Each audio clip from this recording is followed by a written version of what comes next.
পবিত্র বদর যুদ্ধ সম্পর্কে আমাদের আলোচনা চলছিল। বদরের যুদ্ধের আলোচনার একেবারে শেষ প্রান্তে আমরা রয়েছি। যুদ্ধ শেষে বদর যুদ্ধের কাফের বন্দীদেরকে মদিনায় আনা হল। মুসলমানদের মধ্যে বন্দীদেরকে বন্টন করে দেওয়া হল। প্রিয় নবী সাল্লাল্লাহু আলাইহি ওয়াসাল্লাম সাহাবীদেরকে নসিহত করলেন তারা যেন বন্দীদের সাথে সদাচরণ করে। বন্দীরা মেহমানের মতো সাহাবাদের ঘরে অবস্থান করছিলেন। গরিব আনসারী সাহাবীরা নিজে না খেয়ে নিজের খাবার, নিজের সন্তানদের খাবার এই শত্রু বন্দীদের মুখে তুলে দিলেন।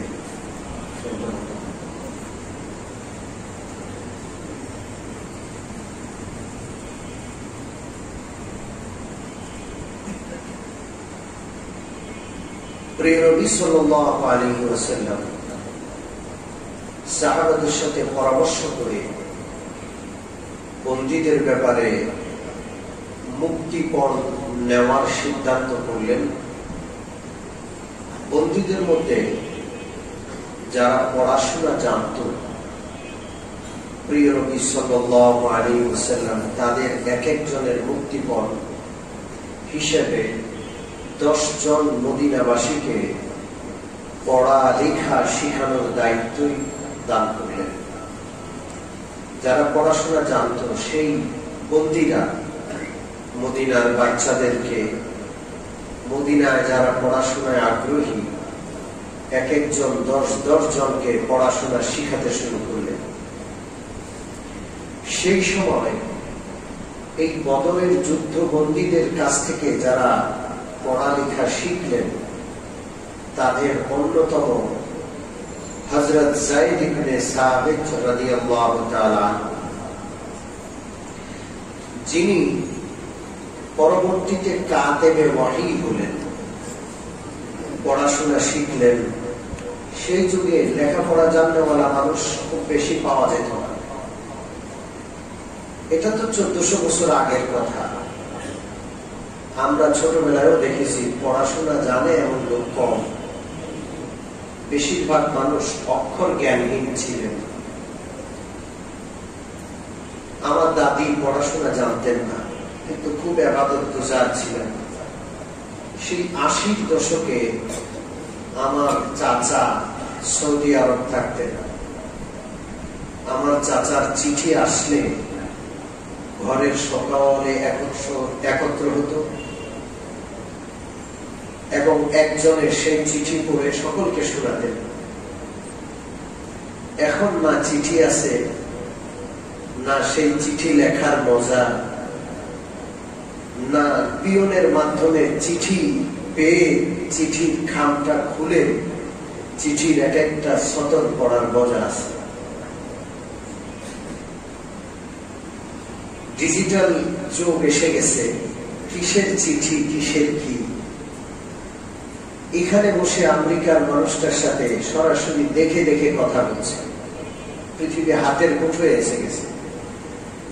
কিন্তু আমরা যতই যান্ত্রিকতার মধ্যে পড়ে যাচ্ছি ততই আমাদের মানবিকতা, আমাদের মায়া, মমতা, আমাদের আত্মার বন্ধনগুলো কমে যাচ্ছে।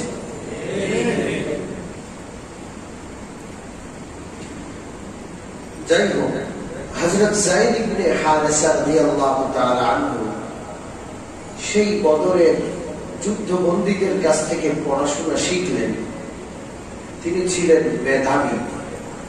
প্রিয় নবী সাল্লাল্লাহু আলাইহি ওয়াসাল্লাম তাকে নিজের কাতেবে ওয়াহী, প্রিয় নবীর প্রতি আল্লাহর পক্ষ থেকে যে আয়াতগুলো নাযিল হতো সে আয়াতের লেখক হিসাবে, কাতেবে ওয়াহী হিসাবে তাকে প্রিয় নবী নির্বাচন করলেন। যায়েদ ইবনে সাবিত রাদিয়াল্লাহু তাআলা আনহু মেধাবী ছিলেন, এই জন্য প্রিয় নবী তাকে আরেকটা ভাষা শিখালেন, হিব্রু ভাষা। মদিনার ইহুদিরা হিব্রু ভাষায় কথা বলত।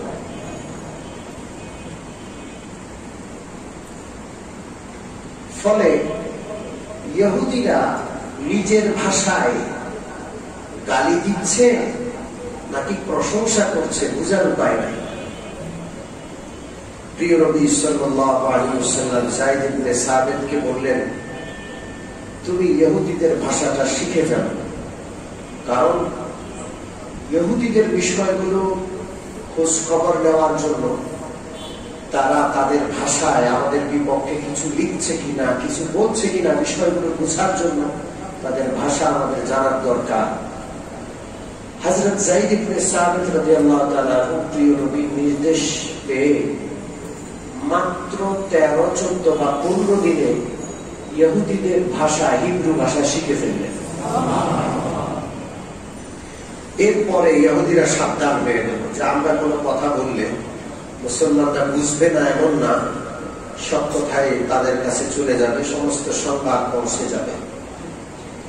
এই দৃষ্টিকোণ থেকে ইংরেজি ভাষা শিখা এবং পৃথিবীর যে ভাষাগুলো খুব বেশি প্রচলিত, দাওয়াতের নিয়তে, অমুসলিমদের কাছে ইসলামের দাওয়াত পৌঁছানোর নিয়তে, এবং অমুসলিমরা কি কি করছে ইসলামের পক্ষে বা বিপক্ষে সেই বিষয়গুলো খোঁজ খবর রাখার স্বার্থে ইংরেজি ভাষা সহ পৃথিবীর যে কোনো ভাষা যদি কেউ এই উদ্দেশ্যে শিখে, সেটা তার জন্য ইবাদত হয়ে যাবে। পক্ষান্তরে কেউ যদি ইংরেজি ভাষা শিখে ইংরেজি কালচার আয়ত্ত করার জন্য, অহংকার করার জন্য, নিজেকে ইংরেজি দেখানোর জন্য, বাংলার ফাঁকে ফাঁকে ইংরেজি শব্দ বের করার জন্য, মানুষকে দেখানোর জন্য যে আমি খুব শিক্ষিত,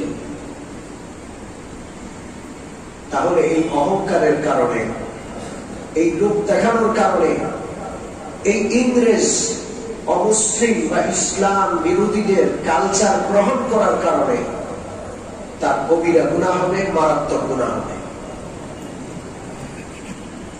মুসলমান তো যে কোনো কাজ করবে আল্লাহকে সন্তুষ্ট করার জন্য করবে। যাই হোক, তো প্রিয় নবী সাল্লাল্লাহু আলাইহি ওয়াসাল্লাম শিক্ষার মর্যাদা দিলেন। কিসের মর্যাদা দিলেন? মুক্তিপণ হিসাবে যারা শিক্ষিত ছিল তাদের কাছ থেকে টাকা পয়সা সম্পদ না নিয়ে তাদের শিক্ষার মূল্যায়ন করলেন, যে 10 জনকে পড়াশোনা শিখিয়ে দাও, তোমার আর মুক্তিপণ লাগবে না, এটাই তোমার মুক্তিপণ হিসাবে ধরা হবে। সুবহানাল্লাহ। পৃথিবীর ইতিহাসে ইসলামের চাইতে শিক্ষার গুরুত্ব, শিক্ষার মর্যাদা কোন ধর্ম, কোন তন্ত্র, কোন মতবাদ বেশি দিয়েছে এর প্রমাণ পৃথিবীতে নাই। ঠিক এর আরেকটা প্রমাণ হলো পবিত্র কোরআন। কিয়ামত পর্যন্ত আগত মানবতার হেদায়েতের কিতাব, আসমানী গ্রন্থ, এই পবিত্র কিতাবের সর্বপ্রথম যে আয়াতটা নাযিল হলো সে আয়াতটা আমরা জানি। বিসমিল্লাহির রহমানির রহিম। ইকরা বিসমি রাব্বিকাল্লাযী খালাক। খালাকাল ইনসানা মিন আলাক।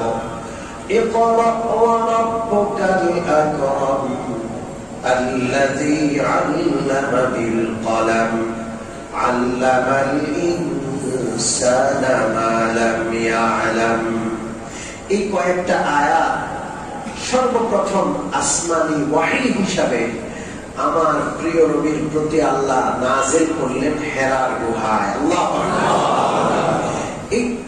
এই আয়াতগুলো সম্পূর্ণ শিক্ষা সম্পর্কে। প্রথম শব্দ, প্রথম বাক্য ছিল ইকরা, হে নবী আপনি পড়ুন। আপনি কি করুন? নামাজের নির্দেশ সর্বপ্রথম আসে নাই, হে নবী আপনি নামাজ পড়ুন, হে নবী আপনি রোজা রাখুন, হে নবী আপনি ইবাদত করুন। এই নির্দেশ আসে নাই, সর্বপ্রথম এসেছে পড়ার নির্দেশ। আল্লাহু আকবার। এরপরও যারা ইসলামকে পিছনে পড়া ধর্ম মনে করে তারা আসলে হয়তো বিদ্বেষী আর না হয় অজ্ঞমূর্খ।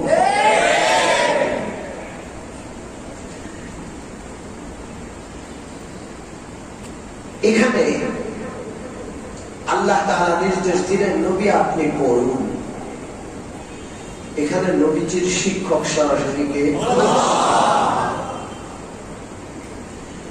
আমরা এমন একজন নবীর উম্মত যিনি এত বড় শিক্ষিত যে আল্লাহর পরে সবচেয়ে বড় জ্ঞানী হলেন আমাদের নবী। এটা আমার দাবি না, এটা প্রিয় নবী মুহাম্মদুর রাসূলুল্লাহ সাল্লাল্লাহু আলাইহি ওয়াসাল্লামের কথা।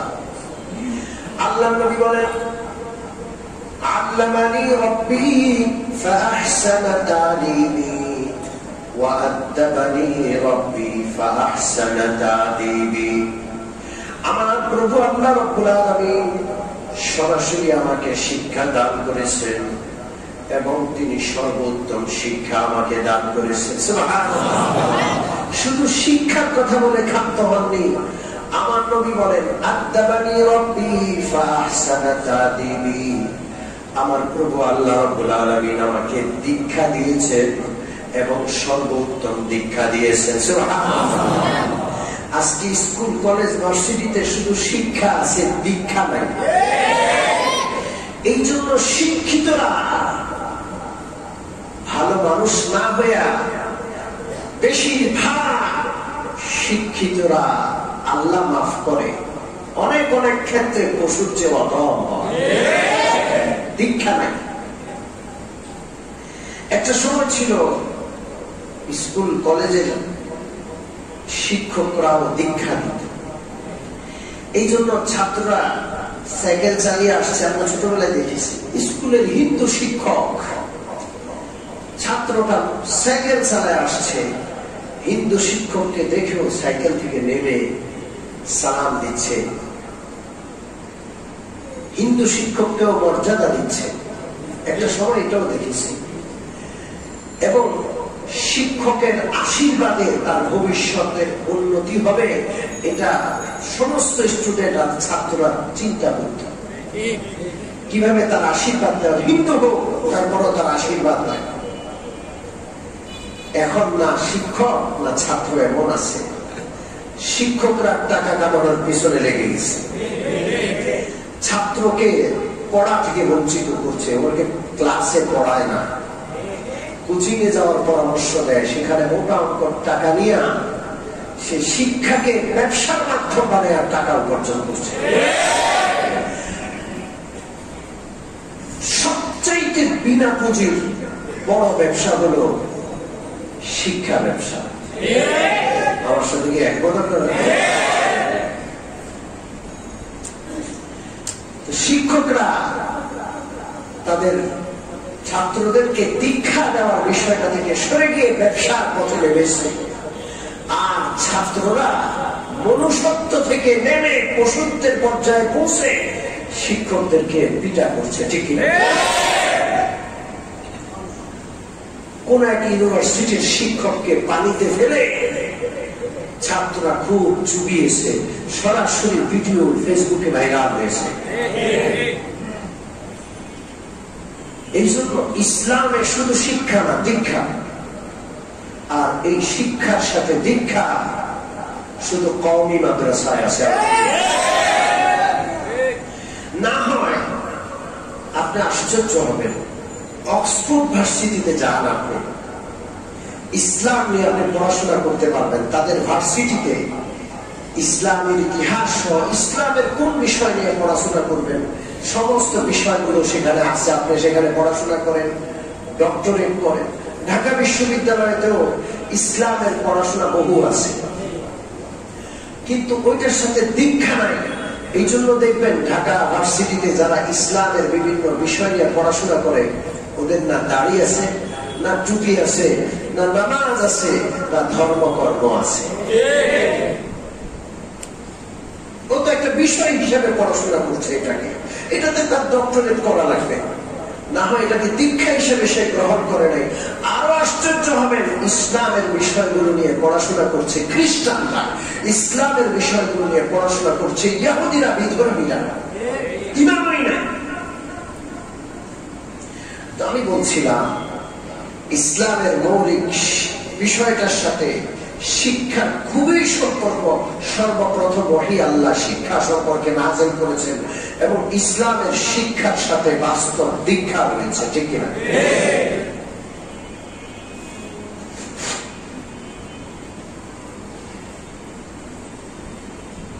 এই আয়াতগুলো, শিক্ষা সম্পর্কে যে আয়াতগুলো নাযিল হয়েছে, বড় আজব আয়াত। আল্লাহ রাব্বুল আলামিন বলেন, ইকরা বিসমি রাব্বিকাল্লাযী খালাক। হে নবী, আপনি ওই প্রভুর নামে পড়ুন, আপনার প্রভুর নামে পড়ুন যিনি আপনাকে সৃষ্টি করেছেন। সুবহানাল্লাহ। সর্বপ্রথম পড়তে হবে আল্লাহর নামে। কার নামে?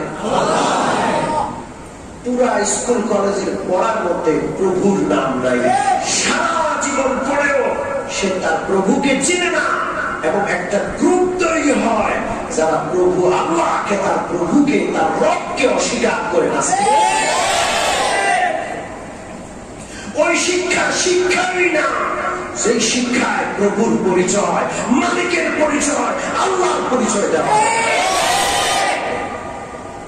বিশ্বাস করবো, ওই শিক্ষাই না।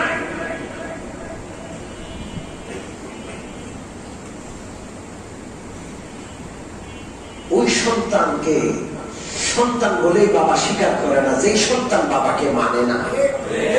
ওই সন্তানকে কুসন্তান বলা হয়, যে সন্তান বাবা মাকে চিনে না। ঠিক ওই বান্দা সত্যিকার অর্থে যে আপনাকে চিনল না, সে বান্দা হওয়ার যোগ্য না, সে ব্যর্থ। এই জন্য ওইটাই আসল পড়া, যেই পড়াতে প্রভুর পরিচয় আছে। আর আল্লাহ তাআলা সর্বপ্রথম পড়ার নির্দেশ দিয়েছেন প্রভুর নামে। পড়নেওয়ালা যেন সর্বপ্রথম প্রভুর পরিচয় লাভ করতে পারে। এই জন্য প্রথম ওহীতে প্রভুর নামে পড়তে বলা হয়েছে, আর কোরআন শরীফের প্রথম আয়াতে প্রভুর পরিচয় দেওয়া হয়েছে, আলহামদুলিল্লাহি রাব্বিল আলামিন। সমস্ত প্রশংসা রব্বুল আলামিনের জন্য, সমস্ত জগৎগুলোর পালনকর্তা আল্লাহ রব্বুল আলামিনের জন্য সকল প্রশংসা। আর রহমানির রহিম, তিনি অতীব দয়ালু, বড় মেহেরবান। প্রভুর পরিচয় দেওয়া হয়েছে। এই জন্য ওই পড়াটা পড়া সত্যিকার অর্থে জ্ঞান, যেই জ্ঞানের মধ্যে সর্বপ্রথম কার পরিচয়? প্রভুর পরিচয় দিচ্ছেন আল্লাহ তাআলা নিজেই। রাব্বুকাল্লাযী খালাক, ওই প্রভুর নামে পড়ো, সেই প্রভু তোমাকে সৃষ্টি করেছেন। কোন প্রভু সৃষ্টি করেছেন? আল্লাহ।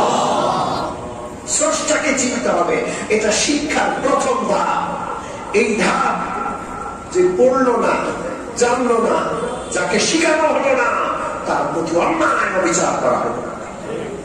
যেই বাবা তার সন্তানকে সর্বপ্রথম প্রভুর পরিচয় দিল না, যে স্কুল, যে শিক্ষা প্রতিষ্ঠান তার শিক্ষার্থীকে প্রভুর পরিচয় পড়াইল না, যে শিক্ষা মন্ত্রণালয়, যে দেশ তার নাগরিকদের জন্য প্রভুর পরিচয় পড়ার ব্যবস্থা করলো না, তারা জালেম এবং ওই শিক্ষার্থীরা মজলুম, ঠিক কিনা?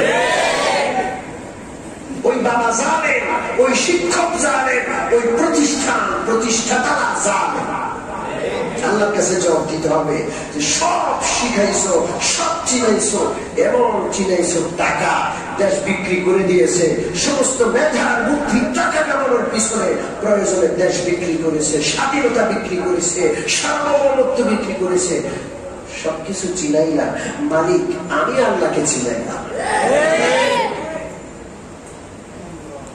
খালাকাল ইনসানা মিন আলাক। মা বাবাও সন্তানকে লালন পালন করেন, আল্লাহ তার স্রষ্টা হিসাবে সৃষ্টিকে লালন পালন করে। আল্লাহ তার পরিচয় দিয়েছেন, ওই প্রভুর নামে পড়ো, খালাকাল ইনসানা মিন আলাক, যিনি তোমাকে একটা ফোঁটা থেকে সৃষ্টি করেছেন, এক ফোঁটা নাপাক পানি থেকে সৃষ্টি করেছেন। কে করেছেন? আল্লাহ। কত সুন্দর কথা। চিন্তা করেন তো, কোথায় ছিলাম, কিভাবে আমরা আসলাম, কিভাবে আমাদের জন্ম, এখানে কার হাত আছে? কারো হাত নেই। কার হাত? কেউ জবাব দিতে পারবে না। মারও হাত নাই, বাবারও হাত নাই।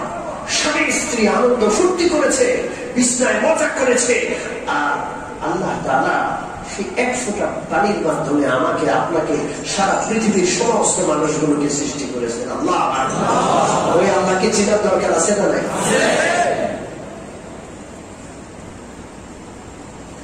খালাকাল ইনসানা মিন আলাক, একটা নাপাক পানি, একটা গোশতের টুকরা থেকে তোমাকে সৃষ্টি করেছেন। ওই প্রভুর নামেই তোমাকে পড়তে হবে। তোমার মা তোমার স্রষ্টা নয়, বাবা তোমার স্রষ্টা নয়, কোন জাতির পিতা তোমার স্রষ্টা নয়, তোমার স্রষ্টা হলেন আল্লাহ।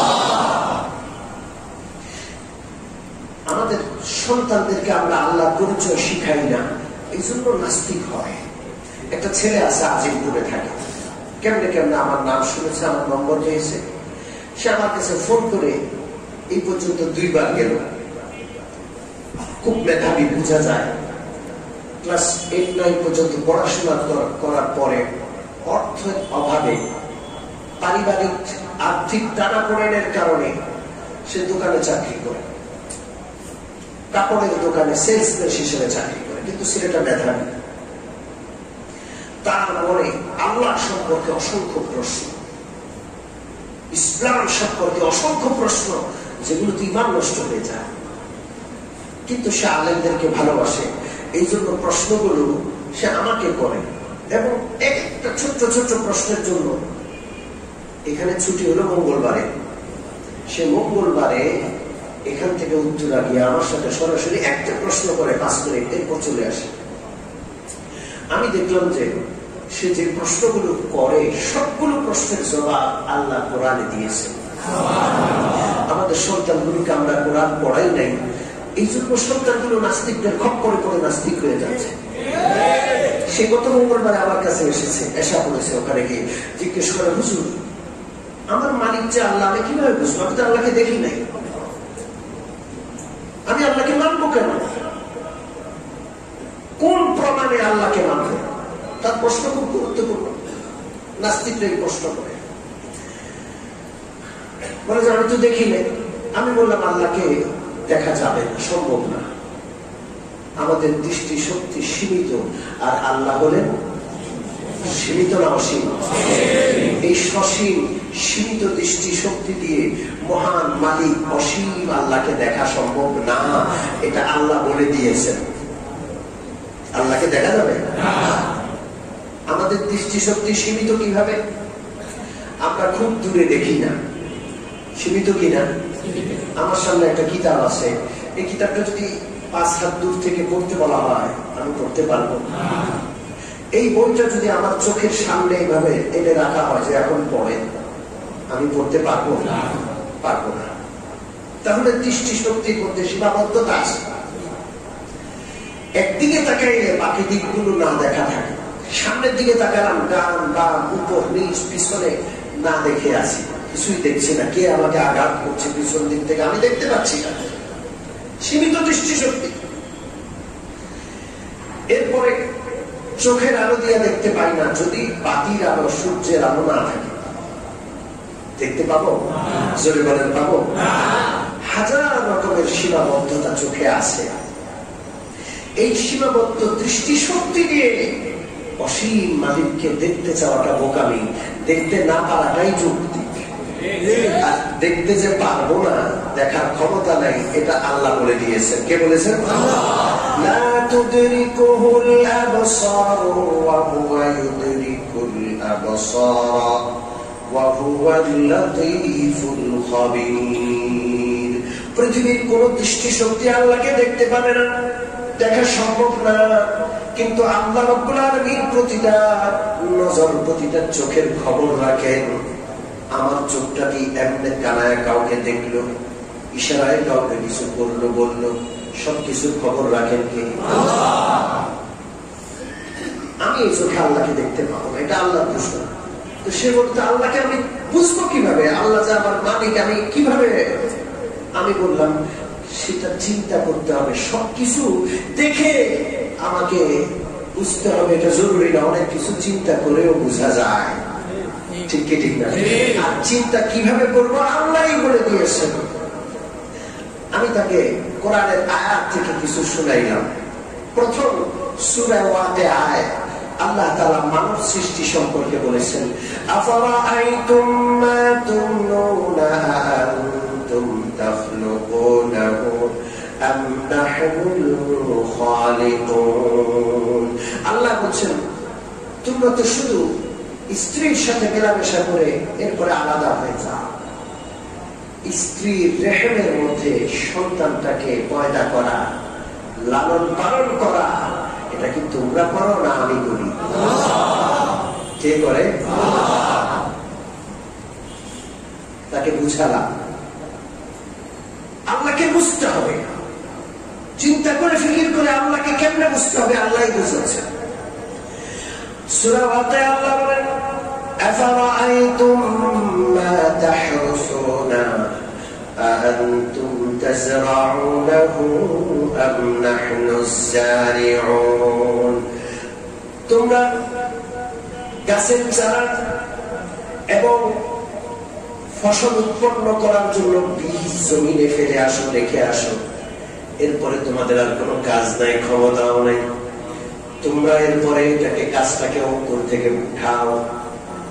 তোমরা কি এর থেকে ফসল ফল উৎপন্ন করো না আমি করি? বুঝতে হবে মাটিতে জিনিস ফেললে নষ্ট হয়, মাটি জিনিসকে খেয়ে ফেলে।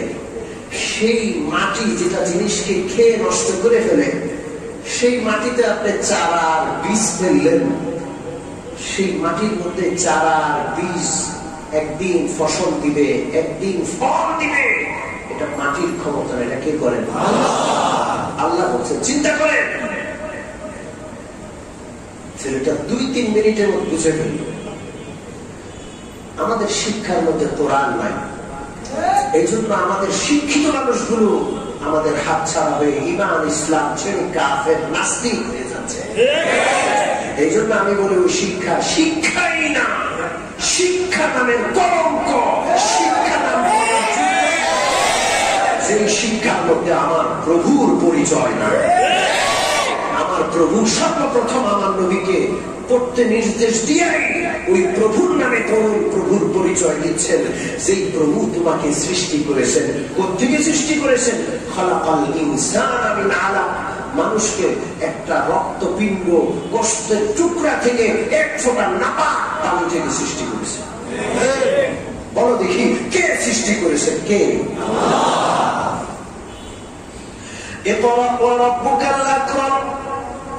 ওই প্রভুর নামে বড় যে প্রভু মহা সম্মানী। মা বাবা যদি জন্মদাতা হয়ে গর্ভধারিণী হয়ে সম্মানী হন, মা বাবা কিন্তু রব নন, মা বাবা কিন্তু স্রষ্টা নন। গর্ভধারিণী আর জন্মদাতা হয়ে যদি তারা সম্মানের অধিকারী হন, যিনি আমার আপনার খালেক মালিক, যিনি আমার আপনার স্রষ্টা, তিনি সবচেয়ে বড় সম্মানী। কে সম্মানী? আল্লাযী আল্লামা বিল কলম। ওই আল্লাহর নামে পড়ো যে আল্লাহ তোমাদেরকে কলমের মাধ্যমে শিক্ষা দিয়েছেন। সুবহানাল্লাহ। কলম দিয়ে লিখতে পারা, কলম দিয়ে হস্তাক্ষর লিখা, কলমের ভাষায় কোনো কিছু প্রকাশ করা, এটা আমাদেরকে শিখিয়েছেন কে?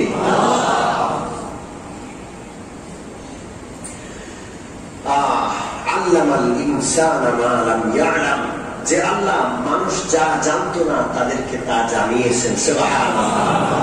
জ্ঞানের এক একটা দরজা মানুষের সামনে, বিজ্ঞানের এক একটা বিষয় উন্মুক্ত করছেন কে?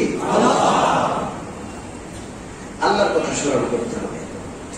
আল্লাহ যেন শিক্ষার মাধ্যমে আল্লাহর পরিচয় আমরা যেন পাই, আমরা যেন আমাদের সন্তানদেরকে দেই। আমাদের দেশের শিক্ষা মন্ত্রণালয়, শিক্ষা ব্যবস্থা যেন আল্লাহর পরিচয় আনতে পারে, তৌফিক আল্লাহ তাদের দান করুন। আমি বলছিলাম বন্দীদেরকে প্রিয় নবী সাল্লাল্লাহু আলাইহি ওয়াসাল্লাম মুক্তি দেওয়ার শর্ত লাগালেন। যে বন্দীরা শিক্ষিত তারা এক একজন 10 জনকে শিক্ষা দিবে, পড়া শিখাবে, লেখা শিখাবে, তাহলে তারা কি পেয়ে যাবে? মুক্তি পেয়ে যাবে, ওদের কোনো টাকা লাগবে না। শিক্ষা এই মূল্যায়ন ইসলাম ছাড়া কোন ধর্ম, কোন মতবাদ, কোন তন্ত্রে নাই। ঠিক কি না? শিক্ষার কত মূল্য, আলেমদের কত মূল্য। আলেমরা নবীর ওয়ারিস, কত বড় বিষয়।